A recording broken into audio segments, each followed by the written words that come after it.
Bismillahirrahmanirrahim. Assalamualaikum warahmatullahi wabarakatuh. Bertemu kembali dengan mata kuliah Matematika Diskrit pertemuan 11. Kali ini kita membahas tentang aplikasi dan pewarnaan graf.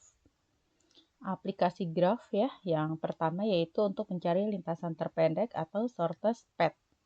Nah, persoalan ini sangat penting dalam pengoptimasian keputusan yang akan diambil. Graf yang digunakan untuk permasalahan ini adalah graf berbobot atau weighted graph. Nah, terpendek di sini itu bukan hanya terkait jalan terpendek atau jarak terpendek untuk menuju satu titik dari satu titik lainnya. Tapi, maksud terpendek di sini bisa juga menghitung biaya minimum yang dikeluarkan untuk melakukan sesuatu atau waktu terefisien dalam menempuhnya ya. Jadi bukan cuma sekedar jarak saja. Terpendek di sini berarti menghitung bobot total dari suatu graf ya, bobot total minimum yang bisa dicapai dalam mencapai suatu tujuan dari satu titik tolak tertentu.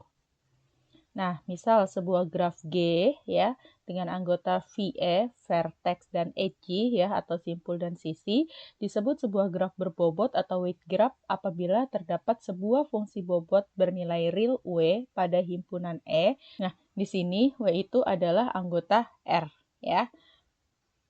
Graf berbobot tersebut dinyatakan pula dengan G sama dengan V, E, W gitu ya.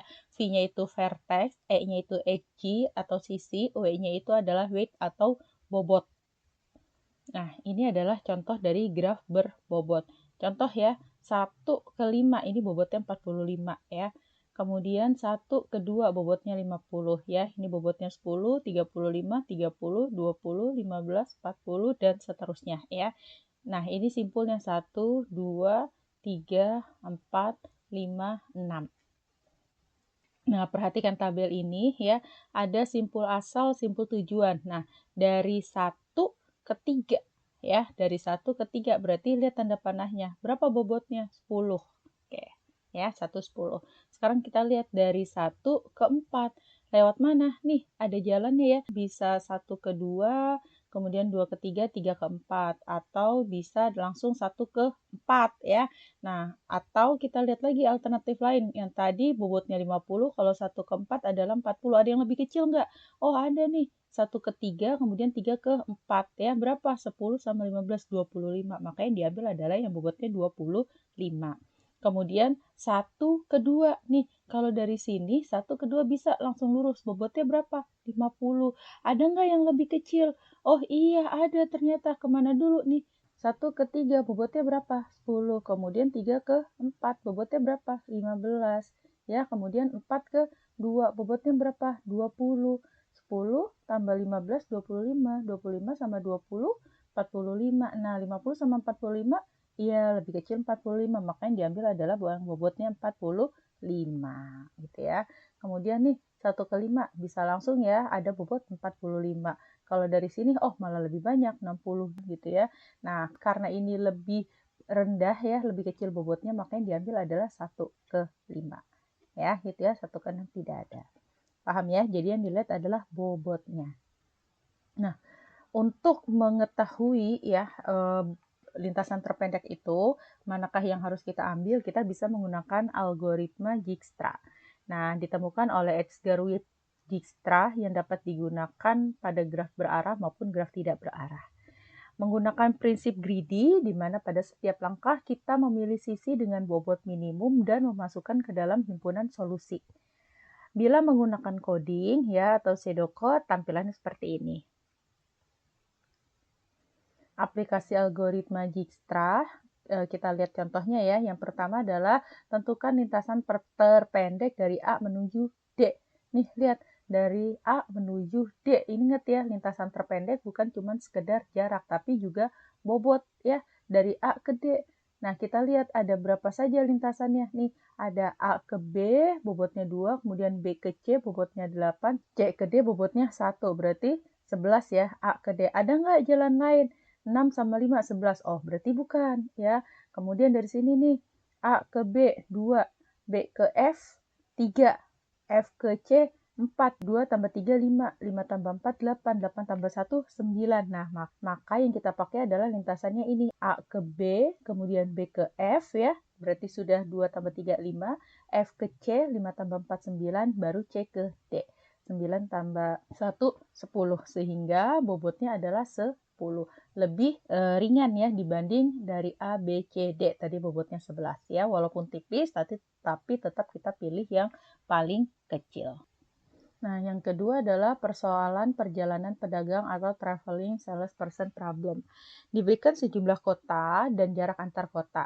Tentukan sirkuit terpendek yang harus dilalui oleh seorang pedagang bila pedagang itu berangkat dari sebuah kota asal dan menyinggahi setiap kota tepat 1 kali dan kembali lagi ke kota asal keberangkatan. Ya, kemudian kita menggunakan apa? Kita menggunakan sirkuit Hamilton yang memiliki bobot minimum ya. Nah, persoalan perjalanan pedagang ini kalau dianalogikan ke sekarang tuh seperti abang kurir ya, dari e-commerce gitu ya. Kita pesan, kemudian kurir-kurir itu mengumpulkan ya dan mengelompokkan di daerah mana gitu ya. Rute manakah yang harus mereka lewati sehingga setiap satu kota itu hanya dilewatinya 1 kali gitu ya, atau satu wilayah itu hanya dilewatin 1 kali gitu ya. Nah, TSP ini ya bisa kita aplikasikan dalam yang pertama, Pak Pos mengambil surat di kotak pos yang tersebar pada N buah lokasi di berbagai sudut kota. Atau tadi abang kurir JNE gitu ya, abang kurir yang mengantarkan barang-barang yang dibeli secara online oleh customer gitu ya. Kemudian bisa juga dipakai untuk lengan robot ya, mengencangkan N buah mur pada beberapa buah peralatan mesin dalam sebuah jalur perakitan. Bisa juga untuk produksi N komoditi berbeda dalam sebuah siklus. Misal, dari sekarang kan kelapa lagi heboh ini ya, ada proses hulu ke hilir untuk kelapa katanya ya.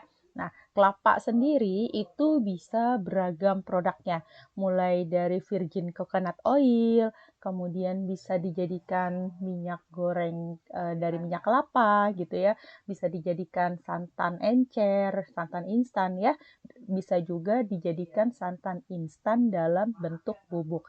Nah, itu aja udah ada 4 komoditi gitu ya. Dalam satu siklus, dalam 1 kali produksi, bisa menghasilkan 4 komoditi, kira-kira berapakah modal yang diberikan, berapakah banyaknya produksi dari masing-masing komoditi tersebut. Nah, itu juga bisa menerapkan dari aplikasi TSP ini.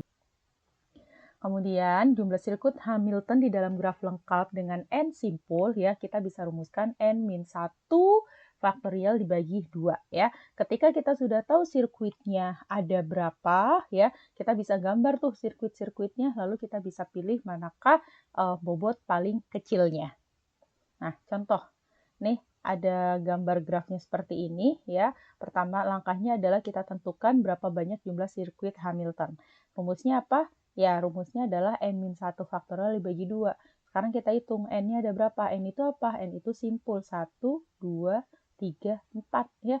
Nah, ada 4 simpul berarti 4 dikurang 1 faktorial dibagi 2. 4 kurang 1 berapa? 3. 3 faktorial itu berapa? Berarti 3 kali 2 kali 1 berapa? 6. 6 bagi 2 sama dengan 3. Nah, maka di sini ada 3 sirkuit Hamilton. Dari sirkuit Hamilton ini kita bisa memilih ya yang bobotnya paling kecil gitu ya. Nah, misal pada sirkuit yang pertama ya, kita mulai rutenya dari A, B, C, D dan kembali lagi ke A ya. Kita lihat A ke B berapa? 12, B ke C berapa? 8, C ke D 15 dan D ke A 10. Maka total bobotnya ada 45. Sementara dengan cara yang sama untuk sirkuit kedua kita peroleh 41 dan dengan cara yang sama pula untuk sirkuit ketiga kita peroleh 32. Maka manakah sirkuit yang harus dipilih? Iya, yang paling minimum yaitu sirkuit ketiga ya. Atau kalau misalkan diterapkan dalam rute pengantaran barang, maka kita pilihnya jalur yang ini gitu ya. Aplikasi graf yang ketiga adalah persoalan tukang pos Cina atau Chinese Postman Problem ya. Ini dikemukakan oleh Megan ya, beliau berasal dari Cina pada tahun 1962. Masalahnya adalah seorang tukang pos akan mengantar surat ke alamat-alamat sepanjang jalan di suatu daerah. Bagaimana ia merencanakan rute perjalanannya supaya ia melewati setiap jalan tepat sekali dan kembali lagi ke tempat awal keberangkatan. Ya, nah ini menggunakan sirkuit Euler di dalam graf ya. Kalau TSP tadi sirkuit Hamilton, maka untuk Chinese Postman Problem, ya, ini kita pakainya sirkuit Euler di dalam grafnya. Nah, ini contohnya ya, tadi gambarnya sama seperti tadi. Jika graf yang merepresentasikan persoalan adalah graf Euler, maka sirkuit Euler-nya mudah ditemukan. Tapi jika grafnya bukan graf Euler, maka beberapa sisi di dalam graf harus dilalui lebih dari satu kali. Jadi, Pak Pos harus menemukan sirkuit yang mengunjungi setiap jalan paling sedikit sekali dan mempunyai jarak terpendek gitu ya. Jadi, sekarang masalahnya adalah paling sedikit sekali dan mempunyai jarak terpendek ya. Persoalan tukang pos Cina menjadi yang semula ya, persoalannya adalah bagaimana merencanakan rute perjalanan supaya melewati setiap jalan hanya satu kali dan kembali lagi ke awal keberangkatan. Sekarang permasalahannya menjadi bagaimana merencanakan rute perjalanan dengan jarak terpendek supaya melewati setiap jalan paling sedikit sekali dan kembali lagi ke tempat awal keberangkatan. Nah, ini rute yang bisa digunakan ya dengan bobot paling minimum. Berikutnya adalah pewarnaan graf ya. Nah, pewarnaan graf ya. Pewarnaan graf itu dibagi 3. Yang pertama kita mewarnai simpul, kemudian kita akan mempelajari mewarnai sisi, dan yang ketiga adalah pewarnaan wilayah. Hal yang harus diperhatikan pada pewarnaan graf adalah banyaknya warna yang digunakan itu harus seoptimal mungkin, harus optimal, harus efisien, harus efektif ya. Jadi ketika satu warna masih bisa dipakai, pakai dulu itu. Sampai nggak bisa dipakai lagi baru ganti warna gitu ya. Nah, ini contohnya nih pewarnaannya ya. Ini adalah 3 warna, 1, 2, 3 ya. Kemudian yang ini ada berapa warna nih? Ya, ini ada 1, 2, 3, 4. Ini ada 4 warna dan ini ada 5 warna. Ini contoh-contoh pewarnaan graf. Yang di sini diwarnai apa? Simpul ya. Nah, aplikasi pewarnaan graf ya bisa untuk mewarnai peta sehingga dua wilayah itu memiliki warna yang berbeda. Kemudian bisa juga untuk penjadwalan dan pencocokan string. Nah, kita bahas satu-satu. Yang pertama adalah pewarnaan simpul. Pewarnaan simpul adalah pemberian sejumlah warna pada simpul-simpul di dalam graf sedemikian sehingga ya setiap simpul yang bertetangga ya tidak boleh warna yang sama. Masih ingat ya bertetangga apabila dia dihubungkan oleh sisi ya. Simpul-simpul yang bertetangga tidak boleh satu warna ya. Berarti ya syarat dalam pewarnaan yang pertama penggunaan warnanya harus optimal ya seminimum mungkin. Yang kedua simpul yang bertetangga tidak boleh warnanya sama. Jumlah warna minimum yang bisa digunakan disebut dengan bilangan kromatik ya. Warna yang digunakan untuk simpul dinamakan bilangan kromatik yang disimbolkan dengan nih seperti ini, bacanya adalah C. Ya, suatu graf G yang mempunyai bilangan kromatika dilambangkan dengan C G sama dengan K. Nah, teorema tersebut diperbaiki lagi menjadi teorema bilangan kromatik graf planar tidak boleh lebih dari 4 warna. Dan ini dikemukakan oleh K. Apple dan W. Haken sekitar tahun 1976. Nah, apa itu pewarnaan 4 warna? Ini dia persoalan 4 warna, yaitu penentuan bilangan kromatik berdasarkan teorema persoalan 4 warna. Apa saja? Yang pertama, graf kosong itu hanya satu C-nya. Kenapa? Ya, graf kosong atau nol ya, karena semua simpulnya itu tidak terhubung, maka bisa menggunakan satu warna. Graf lengkap dengan n buah simpul memiliki C itu sama dengan n. Karena semua simpul saling terhubung sehingga diperlukan n buah warna. Adapun graf bipartit ya dengan Km kali N mempunyai C itu sama dengan 2. Satu untuk simpul-simpul di himpunan V1 dan satu lagi untuk simpul-simpul di himpunan V2. Graf lingkaran dengan N ganjil memiliki C sama dengan 3 dan graf lingkaran untuk N genap memiliki C sama dengan 2. Ya, ini contohnya nih pada peta ya. Nih simpul-simpulnya ya. Kita hubungkan sehingga memiliki bentuk yang seperti ini grafnya ya, representasi. Nah, dari graf-graf ini simpul-simpul kita kasih warna merah, kuning, merah gitu ya. Sehingga dari 8 simpul ini kita hanya membutuhkan 4 warna. Sehingga dari 9 simpul ini kita hanya membutuhkan 4 warna. Nah, yang kedua adalah pewarnaan sisi. Pewarnaan sisi adalah memberi warna pada sisi-sisi di dalam graf sedemikian sehingga tiap dua sisi atau lebih yang bertemu pada satu titik mempunyai warna yang berbeda. Tadi ya, sisi-sisi yang bertemu itu yang berdekatan tidak boleh sama warnanya, sama seperti simpul. Jumlah warna yang diperlukan dalam pewarnaan sisi lebih besar atau sama dengan derajat maksimal simpul dari graf tersebut. Nah, ini contohnya ya. Yang ketiga adalah pewarnaan wilayah. Pewarnaan wilayah adalah memberi warna pada setiap wilayah. Yang mana wilayah nih ya? Wilayah ya. Pada setiap wilayah sedemikian sehingga setiap dua wilayah yang berdekatan atau dua wilayah yang berbatasan langsung mempunyai warna yang berbeda. Ya. Jadi poin dalam pewarnaan yang pertama adalah optimalkan penggunaan warna, yang kedua adalah yang berdekatan, mau itu sisi, wilayah ataupun simpul, warnanya tidak boleh sama. Pada pewarnaan wilayah, pewarnaan dilakukan dengan mengubah wilayah tersebut menjadi graf planar atau graf yang tidak berpotongan dengan mengasumsikan suatu wilayah menjadi satu simpul terlebih dahulu.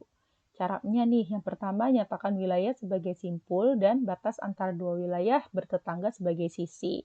Mewarnai wilayah pada peta berarti mewarnai simpul pada graf yang berkoresponden. Setiap wilayah bertetangga harus mempunyai warna berbeda. Warna setiap simpul juga berbeda. Nah, ini contohnya ya. Kita perhatiin nih, wilayah yang berdekatan warnanya ya yang bersebelahan warnanya pasti beda ya, nggak boleh sama. Nah, ini contoh ya. A ini adalah petanya ya, kemudian B itu adalah peta dan graf yang merepresentasikan di mana setiap wilayah kita tentukan satu simpul ya, simpul, simpul, simpul, simpul gitu ya. Nah, simpul antar simpul ini kita hubungkan dengan sisi ya sebagai daerah perbatasan. Sehingga terbentuklah graf yang merepresentasikan peta ini di C ya. Nah, graf ini kita tarik, kita pisahkan bentuknya jadi seperti ini. Yang kedua adalah pewarnaan simpul, di mana setiap simpul memiliki warna yang beda. Ya, 1 sama 2 karena sebelahan, maka warnanya nggak boleh sama. Gitu ya. Nah ternyata teman-teman 4 warna cukup untuk mewarnai 8 simpul. Nah, demikian materi kali ini. Terima kasih atas perhatiannya. Ini bahan referensinya. Assalamualaikum warahmatullahi wabarakatuh.